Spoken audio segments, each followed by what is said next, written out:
মই ভাবতে কৈছো দেই, ভাব ভক্তিত কৈছো ভগৱান কাক মাতি আছে বোলে দেৱাদিদেৱ মহাদেৱ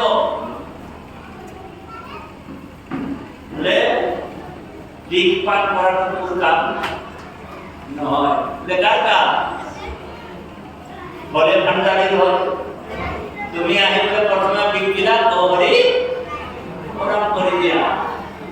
আৰু যেতিয়া বিক আদায় হৈ গ'ল পুতনাৰ, ভগৱান কি কৰিলে গাখীৰবিলাক পান কৰিবলৈ আৰম্ভ কৰিলে, হয়নে? তাৰপিছত কি কৰিলে ভগৱান? পুতনাৰ প্ৰাণটো টানিবলৈ আৰম্ভ কৰি দিলে ভগৱান। পুতনাই কি কৈছে জানেনে? মুঞ্চ এৰি দিয়া, এৰি দিয়া। মই এৰিম? তুমি কপট ভাগ্যত আহিলে মই এৰিম?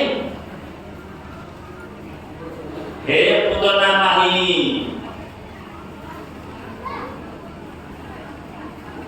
তুমি যদি ডাইৰেক্ট ফেচ টু ফেচ আহি গলাহেঁতেন মোৰ ওচৰত, ফেচ টু ফেচ, মই পাপী হয়, দুৰাচাৰ হয়, মই চুৰ হয়, মই বোলে ইয়াত নামক পাম আৰু তাত চুৰ কৰোঁ,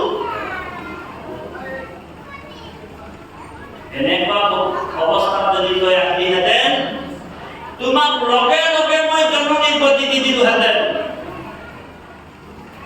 কিন্তু তোমাৰ ধান্দাটো কিন্তু সেইটো নহয়।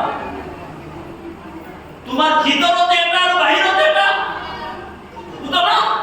হে মাহি, তোমাক মই পানিশমেন্ট যেতিয়ালৈকে নিদো বোলে মই তোমাক মুক্তি নিদিও। ভগৱান পানিশমেন্ট দিছে বুঝলা? ভগৱান কি কৈছে বুঝলা? প্ৰাণ টানিবলৈ আৰম্ভ কৰি দিলে। পুতনাই কৈছে মুঞ্চ এৰি দিয়া, এৰি দিয়া। মই সহ্য কৰিব পৰা নাই। ৰাজ্য কি হৈ গ'ল?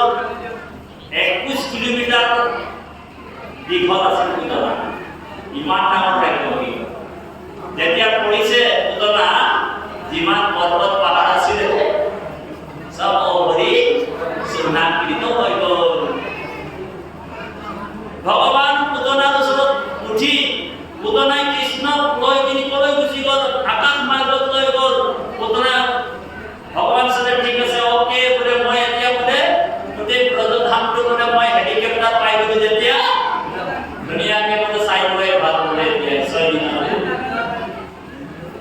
হেলিকপ্টাৰ নিচিনা বুলি ভগৱন্ত ব্ৰজধাম দৰ্শন কৰিছে, হয়নে? গোটেই ব্ৰজধাম দৰ্শন কৰি ল'লে পুতনাৰ প্ৰাণ টানি লৈ গুচি গ'ল। কাৰণ ভগৱানে কৈছে, এই পুতনা মাহী, এনেইতো মই বহুত দেৰিকে নহওঁ, এনেইতো মই বহুত সোনকালে সন্তুষ্ট নহওঁ দেই। কৃষ্ণে বহুত সোনকালে সন্তুষ্ট নহয়।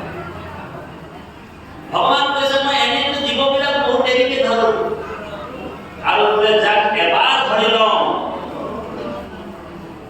তাক বোলে মুক্তি নিদিয়ালৈকে মই এৰি নিদিওঁ। সেইকাৰণে পুতনা জননী কৰি দিলে। তাৰপিছত বাপৰ দ্বিতীয় প্ৰশ্ন, সেইকাৰণে পাপ আৰু পুণ্যৰ ফলটো ভগৱানে ভোগ নকৰে। তুমি পাপ কৰিবা, তুমি ভোগ কৰিবা, এই দেহাটোৱে ভোগ কৰিব। তুমি পাপ কৰিছা, পিতৰটো কোনে খাব পাৰে? তুমিয়ে খাবা।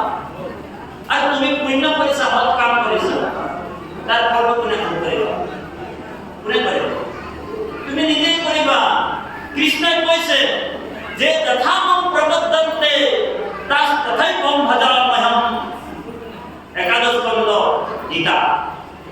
যে যথা মম প্ৰবদ্ধন্তে তাস তথৈবম ভজাম্যহম, যোনে যেনেকা কৰ্ম কৰিব তেনেকুৱাই তাৰ ফল দিব, হয়নে? बोले जैसा कर्म करेगा ऐसा फल देगा भगवान, यही है गीता का। द्वितीय प्रश्न में এখানে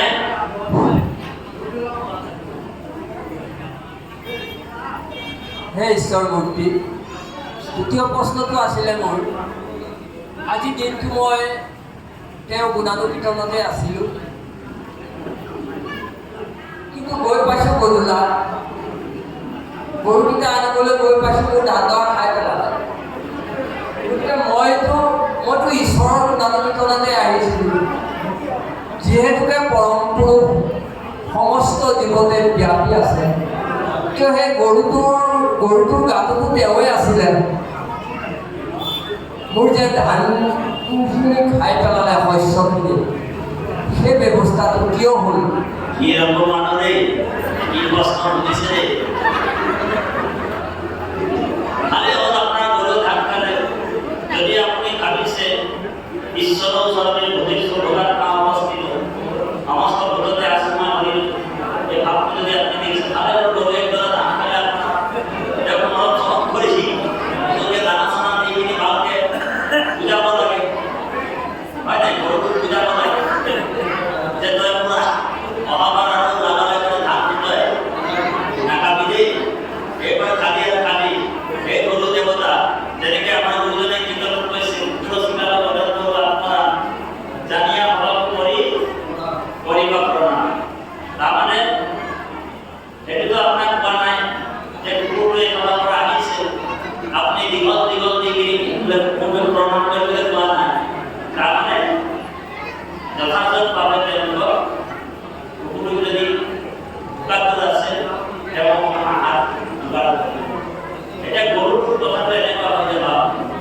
গৰুটোৱে আপোনাৰ ঈশ্বৰক যদি অৰ্পণ কৰি আহিছে আপুনি তেতিয়া হয়তো গৰুটো আপোনাৰ গৃহত গৈ মেলি ধান খাব পাৰে কিন্তু সঞ্চয় আহিব লাগিছিল আপনি সঞ্চয় নোহোৱাৰ কাৰণে এইটো দিব গতিকে আপুনি পৰমেশ্বৰ ভগৱানক আগত যাতে সঞ্চয় দেই গতিকে আমাৰ পৰমেশ্বৰৰ কাৰ্যজনে বৰ সুন্দৰ এটা প্ৰশ্ন কৰিছে আজি এটা প্ৰশ্ন উত্তৰে দিম নেকি